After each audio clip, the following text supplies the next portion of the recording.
हूं आपके साथ आयुषी गुप्ता। तो चलिए रुक करते हैं खबरों की ओर। पूर्वी राजस्थान नहर परियोजना ईआरसीपी में पानी के बंटवारे को लेकर के राजस्थान और मध्य प्रदेश के बीच समझौता हो गया। दिल्ली में केंद्रीय जल शक्ति मंत्री गजेंद्र सिंह शेखावत की मौजूदगी में राजस्थान के सीएम भजन लाल शर्मा और मध्य प्रदेश के मुख्यमंत्री डॉक्टर मोहन यादव ने एमओयू साइन किया। सीएम भजन लाल शर्मा ने कहा कि ईआरसीपी पिछले लंबे वक्त से लंबे चल रही थी, ऐसे में आज इसका एमओयू होना हमारे लिए काफी सुखद है। इससे पहले कभी मध्य प्रदेश तो कभी राजस्थान की पूर्ववर्ती कांग्रेस सरकार ने इसे उलझाने की काफी कोशिश की थी। प्रधानमंत्री नरेंद्र मोदी के नेतृत्व में केंद्रीय जल शक्ति मंत्री गजेंद्र सिंह ने इसे मूर्त रूप देकर के आगे बढ़ाया है। इस योजना से राजस्थान का काफी बड़ा भूभाग प्रभावित होगा। ऐसे में यह योजना पूर्वी राजस्थान के लिए एक बहुत बड़ा वरदान साबित होगी।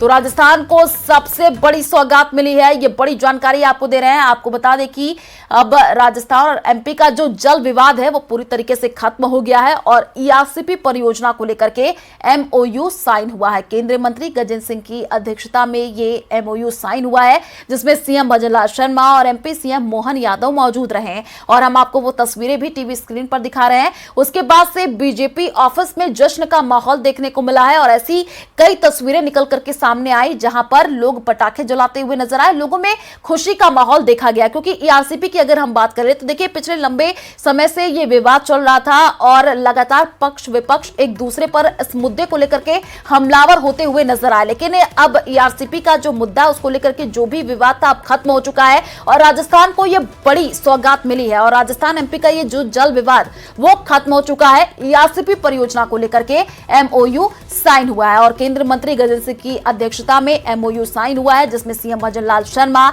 एमपी के सीएम मोहन यादव मौजूद रहे। ईआरसीपी का मुद्दा देखिए लगातार अगर हम चुनाव में बात कर ले तो ये मुद्दा बहुत ही ज्यादा गरमाया हुआ था और बीजेपी की तरफ से ये कहा गया था कि अगर राज्य में सरकार बनती है तो सबसे पहले हम ईआरसीपी का जो मुद्दा है उसी का निष्कर्ष निकालेंगे और वो तस्वीर भी आज देखने को मिली है और तस्वीरें दो आपके टीवी स्क्रीन पर है, जिसमें आप सीएम भजन लाल शर्मा को देख पा रहे हैं, केंद्रीय मंत्री गजेंद्र सिंह शेखावत को देख पा रहे हैं, एमपी के सीएम को आप मोहन यादव को देख पा रहे हैं।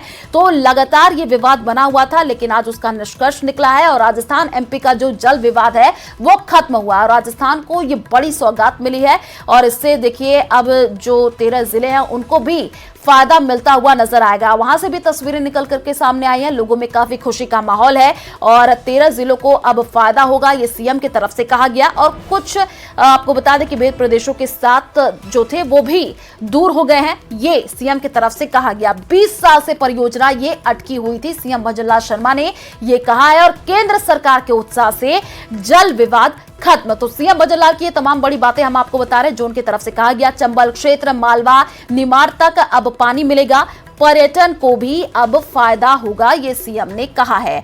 तो ईआरसीपी क्या है वो आपको बता दें। ईआरसीपी लागू होने के बाद 2 लाख से भी ज्यादा हेक्टेयर नई सिंचाई जो भूमि वो तैयार होंगी। 13 जिलों में पहले से बने 26 बांधों में सिंचाई के लिए अब जो जरूरी पानी है वो उपलब्ध होगा। तो आपको बताएं कि पूर्वी राजस्थान में चंबल नदी को अब बारामासी के नाम से भी लोग जानते हैं और हर साल 20,000 मिलियन क्यूबिक मीटर पानी यमुना गंगा के जरिए यहां पर बंगाल की तरफ से और पानी हर साल इस इलाके में बाढ़ का कारण बनता और लगातार जो तस्वीरें निकल करके सामने आई थी उसमें यह देखने को मिला था कि लोगों को काफी परेशानियों का सामना करना पड़ा था और लोग प्रदर्शन करते हुए नजर आए थे। लगातार ये मांग की जा रही थी कि ईआरसीपी का जो मुद्दा है इसका कुछ निष्कर्ष निकला जाए और देखिए आज वो तस्वीर हमने आपको टीवी स्क्रीन पर भी दिखाई। तो राजस्थान के लिए आज का दिन काफी ऐतिहासिक हो जाता है क्योंकि ये काफी लंबा विवाद था और इसको लेकर के पक्ष विपक्ष एक दूसरे पर हमलावर होते हुए नजर आए थे और लगातार ये बातें कही जा रही थी कि हमारी सरकार जब आएगी तो बीजेपी की तरफ से तो हम ईआरसीपी का जो मुद्दा है इसको लेकर के विचार विमर्श करेंगे, इस पर बातचीत करेंगे और देखिए एमओयू साइन हुआ है। राजस्थान को ये बड़ी सौगात मिली है। 2 तस्वीरें टीवी स्क्रीन पर है। पहली तस्वीर में आप सीएम भजन लाल शर्मा और एमपी के सीएम और केंद्रीय मंत्री गजेंद्र सिंह शेखावत को देख पा रहे हैं। दूसरी तस्वीर में लोगों में जश्न का माहौल है।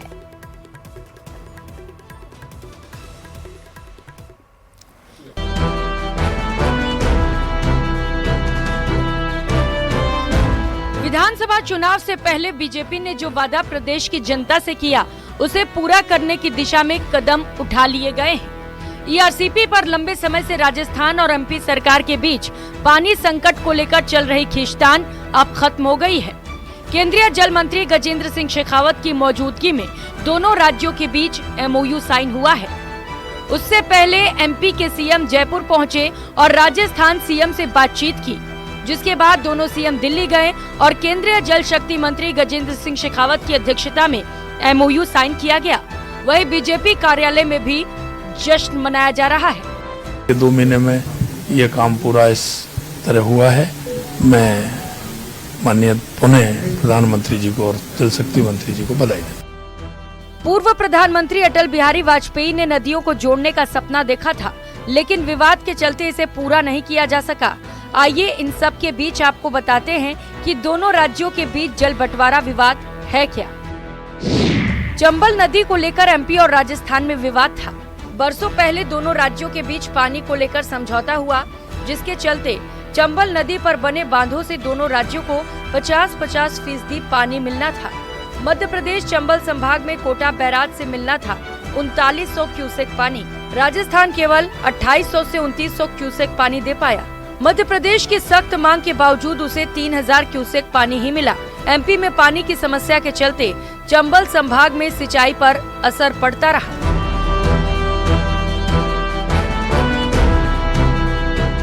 जल बंटवारे विवाद के बीच ईआरसीपी योजना भी दोनों राज्यों में तनातनी की वजह बनी हुई है। राजस्थान सरकार का तर्क था वो 2005 के समझौते के मुताबिक बांध बना रही है, जिसके तहत परियोजना में आने वाले बांध और बैराज का डूब क्षेत्र दूसरे राज्य की सीमा में नहीं आता हो तो ऐसे मामलों में राज्य की सहमति जरूरी नहीं होती, जिसके बाद मध्य प्रदेश सरकार ने ईआरसीपी के लिए एनओसी नहीं दी। राजस्थान सरकार ने खुद के खर्च पर ईआरसीपी को पूरा करने का फैसला किया। बांध बनने लगा तो मध्य प्रदेश सरकार ने सुप्रीम कोर्ट में चुनौती दी, लेकिन अब दोनों ही सरकार ईआरसीपी पर समर्थन के लिए तैयार है। आइए जल बंटवारा विवाद और ईआरसीपी पर समझौते के बीच आपको बताते हैं कि ईआरसीपी है क्या। पूर्वी राजस्थान नहर परियोजना 13 जिलों में सिंचाई और पेयजल की योजना है, जिसके अंतर्गत भरतपुर, अलवर, धौलपुर, करौली, सवाई माधोपुर, दौसा, जयपुर, टोंक, बारा, बूंदी, कोटा, अजमेर और झालावाड़ जिले आते हैं। पूर्वी राजस्थान नहर परियोजना के तहत 2051 तक इन जिलों को पानी की आपूर्ति होनी है। ईआरसीपी योजना लागू होने के बाद 2,02,000 हेक्टेयर नई सिंचाई भूमि तैयार होगी। साथ ही इन 13 जिलों में पहले से बने 26 बांधों में सिंचाई के लिए जरूरी पानी उपलब्ध हो सकेगा। अब बात आती है कि ईआरसीपी क्यों जरूरी है। पूर्वी राजस्थान में चंबल नदी को 12मासी के नाम से भी जानते हैं। इस नदी में हर साल 20,000 मिलियन क्यूबिक मीटर पानी यमुना गंगा के जरिए बंगाल की खाड़ी में बेकार चला जाता है और यही पानी हर साल इस इलाके में बाढ़ का कारण भी बनता है। बहकर बेकार जाने वाले इस पानी के इस्तेमाल के लिए ईआरसीपी योजना बनाई गई है। इस परियोजना के तहत पानी को उद्योगों के लिए चंबल बेसिन से राजस्थान की दूसरी नदियों और बांधों में शिफ्ट करना है। कुल मिलाकर ईआरसीपी के तहत पूर्वी राजस्थान की 11 नदियों को आपस में जोड़ा जाना है। परियोजना के पूरे होने से मॉनसून में बेकार बहकर जाने वाले बाढ़ के पानी का उपयोग होगा। इसी से 13 जिलों को सिंचाई, पेयजल और उद्योगों के लिए पानी मिल सकेगा।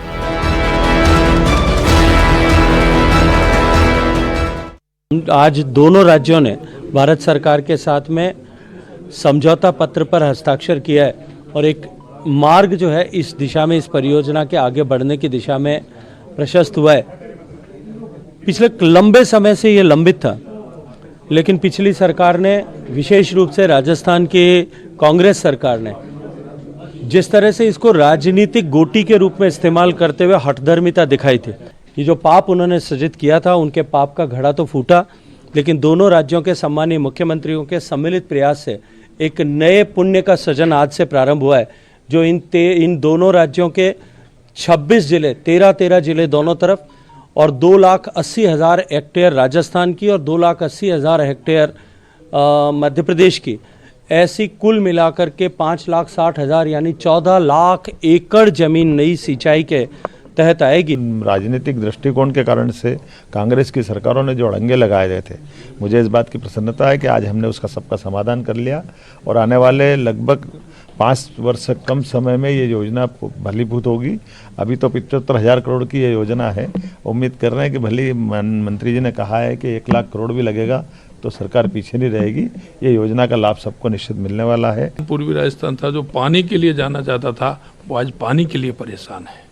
निश्चित रूप से उन किसानों के आज एक खुशहाली का दिन होगा। जो पानी के लिए परेशान थे, निश्चित रूप से एक आस उनको बंधेगी और आस के आधार पर उन किसानों को पानी भी मिलेगा, पीने का पानी भी मिलेगा, सिंचाई का पानी भी मिलेगा, पर्यटन के क्षेत्र में भी बढ़ावा होगा, उद्योग के क्षेत्र में भी बढ़ावा होगा। ये सारे काम उसमें होंगे। तो ईआरसीपी पर एमओयू साइन होने के बाद भरतपुर में मुख्यमंत्री आवास पर आतिशबाजी की गई। बीजेपी नेताओं ने जवाहरनगर स्थित सीएम भजनलाल शर्मा के आवास पर पटाखे फोड़ करके खुशी मनाई, एक दूसरे को मिठाई खिलाई। बीजेपी नेता शैलेश कौशिक, भगवान दास शर्मा सहित अन्य लोगों ने कहा कि बीजेपी ने जो कहा वो कर दिखाया। अब भरतपुर सहित 13 जिलों को लाभ मिलेगा।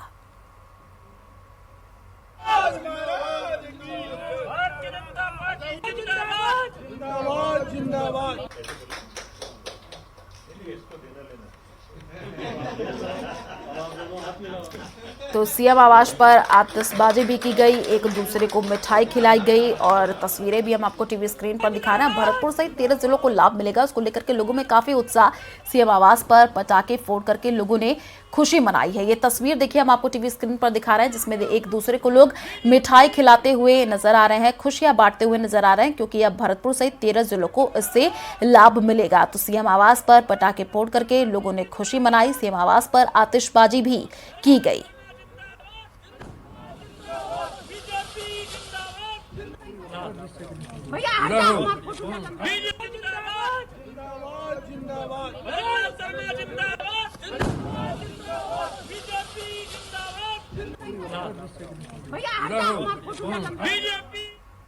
बीजेपी कार्यकर्ताओं ने मुख्यमंत्री आवास के सामने खुशी जाहिर की है, पटाखे चला करके एक दूसरे को मिठाई खिलाई है। बात करेंगे इनसे, किस तरह की खुशी जो है वो आज देखने को मिल रही है। देखिए, निश्चित रूप से विधानसभा चुनाव के दौरान देश के यशस्वी प्रधानमंत्री नरेंद्र मोदी जी ने गारंटी दी थी, जो भारतीय जनता पार्टी का संकल्प पत्र में जो वादे किए थे, उनमें से कई वादे माननीय मुख्यमंत्री भजनलाल शर्मा जी के नेतृत्व में पूरे किए जा चुके हैं। चाहे एसआईटी का गठन हो, चाहे रीट का मामला हो, और आज एक ऐतिहासिक निर्णय, एक ऐतिहासिक एमओयू राजस्थान और मध्य प्रदेश के मुख्यमंत्री के बीच साइन हुआ है, जिससे जो लंबे समय से एक मांग चली आ रही थी ईआरसीपी की, वो उस योजना आज धरातल पर उतरेगी और दोनों ही राज्यों के जो सीमावर्ती जिले हैं उनको निश्चित पानी का लाभ होगा। इसके लिए हम सभी कार्यकर्ता विशेष रूप से माननीय प्रधानमंत्री जी और माननीय यशस्वी देश राजस्थान के मुख्यमंत्री भजनलाल शर्मा जी को आभार व्यक्त करते हैं। लंबे समय से आप कांग्रेस की सरकार थी तो घेरते चले आ रहे थे कि लोगों को गुमराह किया जा रहा है, अब उसको लेकर के किस तरह जो है एक ऐतिहासिक जो पल है उसको आप किस तरह देखते हैं? आज भरतपुर सहित 13 जिलों के लिए बहुत खुशी का दिन है, क्योंकि आज मध्य प्रदेश सरकार और राजस्थान सरकार द्वारा जो एमओयू किया जा रहा है, वो उससे राजस्थान के पूर्वी अंचल को पानी की पूरी व्यवस्था होगी, जिससे किसानों के लिए खेती के लिए पानी मिलेगा, पब्लिक के लिए पीने के लिए पानी मिलेगा।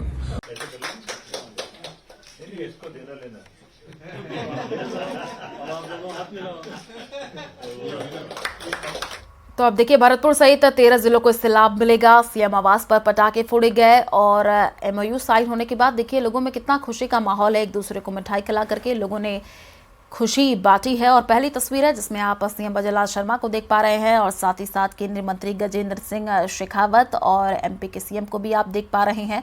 यहाँ पर खुशी तभी देखने को मिली जैसे ही ये एमओयू साइन हुआ।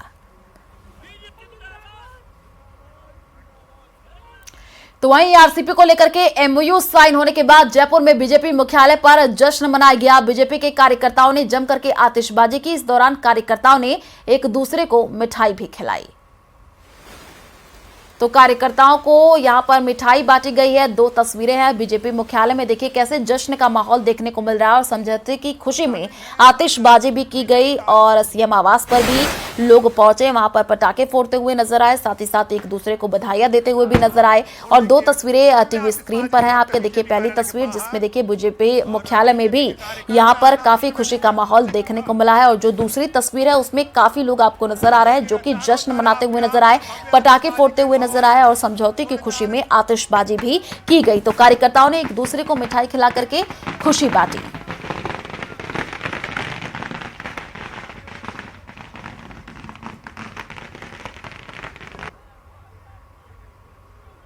पर IMOU हो गया है और राजस्थान और मध्य प्रदेश के बीच पूरी सहमति बनने के बाद अब ERCP धरातल पर उतरेगी। वर्षों का इंतजार खत्म हो गया। मेरे साथ में मौजूद है राजस्थान के जल संसाधन मंत्री सुरेश रावत। बहुत बड़ा तोहफा, बहुत बड़ी सौगात और आज एक यादगार दिन। किस तरह से इसे ऐतिहासिक बनाने की कोशिश करेंगे? कब तक ERCP पर अब काम शुरू हो जाएगा? देखिए, आज मध्य प्रदेश और राजस्थान के बीच में जो वर्षों से जल विवाद था, आज उसका खात्मा हुआ। दोनों ने मिलकर हस्ताक्षर किए। अब जल्दी ये योजना मूर्त रूप लेगी और मैं धन्यवाद देना चाहता हूँ हमारे देश के यशस्वी प्रधानमंत्री नरेंद्र भाई मोदी जी को, केंद्रीय जल शक्ति मंत्री जी को, कि इस योजना का जो कुल लागत है उसका 90% हिस्सा केंद्र सरकार देगी। मैं राजस्थान के यशस्वी मुख्यमंत्री आदरणीय भजन लाल जी का भी हृदय से आभार प्रकट करता हूँ कि जो योजना कांग्रेस पिछले 5 साल तक फुटबॉल बना के रखी थी, लोगों को गुमराह कर रही थी, गलत उन्होंने DPR बना ली थी, उसको 5 हफ्तों के अंदर ही हमारे यशस्वी मुख्यमंत्री भजन लाल जी ने दिन रात मेहनत करके इस समस्या का समाधान किया।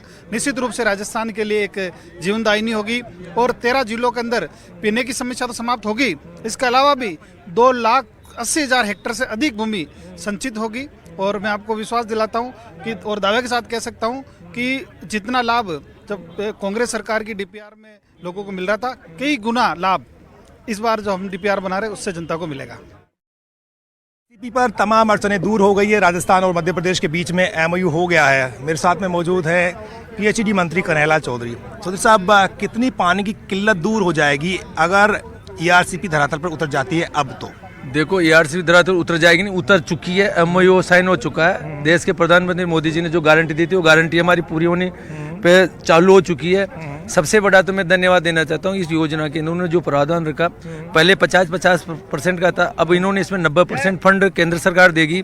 ये योजना 100% लागू होगी और ये 2054 तक राजस्थान के अंदर 13 जिलों के अंदर पीने के पानी की समस्या खत्म हो जाएगी।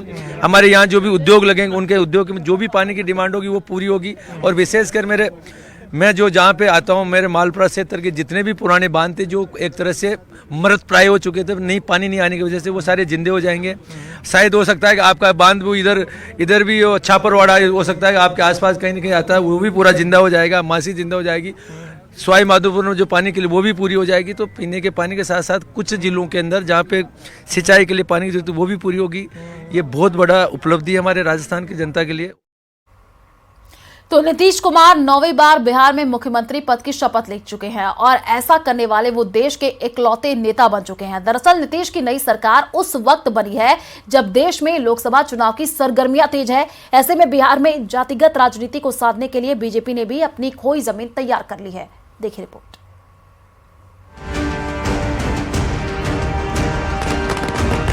मैं नीतीश कुमार सत्यनिष्ठा से प्रतिज्ञा करता हूं।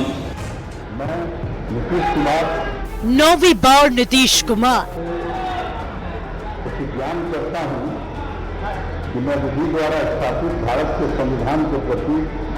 नीतीश कुमार ने 9वीं बार बिहार के मुख्यमंत्री पद की शपथ ली और इसी के साथ बिहार में एक बार फिर एनडीए की सरकार की वापसी हो गई। करीब 18 साल से बिहार की राजनीति की धुरी बने हुए नीतीश कुमार ने 9वीं बार मुख्यमंत्री पद की शपथ ली। नीतीश के साथ 8 मंत्रियों ने भी पद और गोपनीयता की शपथ ली। बीजेपी कोटे से 3 और जेडीयू कोटे से 3 मंत्री बनाए गए। इसके अलावा हिंदुस्तानी आवाम मोर्चा से 1 मंत्री और निर्दलीय सुमित कुमार ने भी मंत्री पद की शपथ ली और इसमें बीजेपी कोटे के सम्राट चौधरी और विजय सिन्हा को उप मुख्यमंत्री बनाया गया है। राजनीति में सोशल इंजीनियरिंग के मास्टरमाइंड माने जाने वाले नीतीश कुमार ने अपने मंत्रिमंडल में सियासी और जातीय समीकरण का खास ख्याल रखा है। नीतीश कुमार खुद कुर्मी जाति से आते हैं। कुर्मी जाति से आने वाले श्रवण कुमार को मंत्रिमंडल में जगह दी गई, जबकि लव कुश समीकरण के कुशवाहा समाज के सम्राट चौधरी को उप मुख्यमंत्री बनाया गया है। नीतीश मंत्रिमंडल में यादव जाति का प्रतिनिधित्व विजेंद्र यादव कर रहे हैं। महादलित समाज से आने वाले संतोष कुमार सुमन को मंत्री बनाया गया है। मंत्रिमंडल में अगड़ी जाति का ख्याल रखते हुए भूमियार जाति से 2 लोगों को प्रतिनिधित्व मिला है। भूमियार जाति से आने वाले विजय सिन्हा को डिप्टी सीएम बनाया गया है, तो नीतीश कुमार के खास माने जाने वाले विजय चौधरी को भी एक बार फिर मंत्री बनाया गया, जबकि सुमित कुमार सिंह राजपूत समाज का प्रतिनिधित्व कर रहे हैं। अति पिछड़ा समाज से ताल्लुक रखने वाले कहार या फिर कहें तो चंद्रवंशी समाज से डॉक्टर प्रेम कुमार को मंत्री बनाकर जाति समीकरण के साथ साथ सियासी समीकरण को भी साधने की कोशिश की गई है। कुछ लोगों का हो गया, यानी हमारे अलावे 8 लोगों का हो गया है वो, तो अब बाकी जो बचेंगे उसको बहुत जल्दी और काफी लोगों का हो जाएगा, लेकिन आज जितने लोगों का किया गया है। हालांकि आगे मंत्रिमंडल का विस्तार होना है और कई और नेताओं को मंत्री बनाया जाएगा, जिसमें अल्पसंख्यक वर्ग से आने वाले किसी नेता को भी मौका मिल सकता है। लेकिन अभी अगड़ी जाति में ब्राह्मण को छोड़ दिया जाए तो कोशिश यही है कि हर एक वर्ग को मंत्रिमंडल में प्रतिनिधित्व मिल जाए। Bureau report, news 18। तो चलिए फिलहाल इस बुलेटिन में इतना ही। बाकी खबरों के लिए आप देखते रहिए न्यूज़ 18 राजस्थान। नमस्कार।